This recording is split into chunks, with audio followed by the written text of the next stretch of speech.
Trolley ছিল, মাটি নিয়ে আসলো, দিয়ে টলি পুঁতে গেছে। আমি আমার বাচ্চা বলছি চলো আব্বু আমরা টলি দেখে আসি, ওখানে পুঁতে গেছে, মানে আমার দাদাও আছে ওখানে। পরে আমি আমার বাচ্চা দুইটা নিয়ে আসছি, দুইটা কুলে নিছি। পরে আমার ডেনা লাগে গেছে, আমি বলছি আব্বু তুমি একটু নামো, হাঁটে চলো। পরে আমার বাচ্চা হাঁটে পিছন পিছন আসছে, আমি সামনে দিয়ে যাচ্ছি।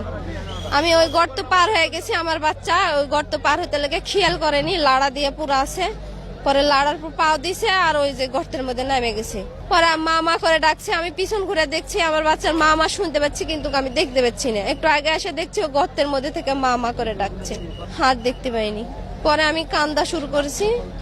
আমার শ্বশুর আমার শ্বশুর তাড়াতাড়ি দৌড়ে আসে, দেখছে ওর মধ্যে দিয়ে সবাই মিলে ইয়া করছে, বলছে এই ফেলো না, লাড়া ফেলো না, লাড়া ফেললে তো বাচ্চা ঢেকে যাবে না।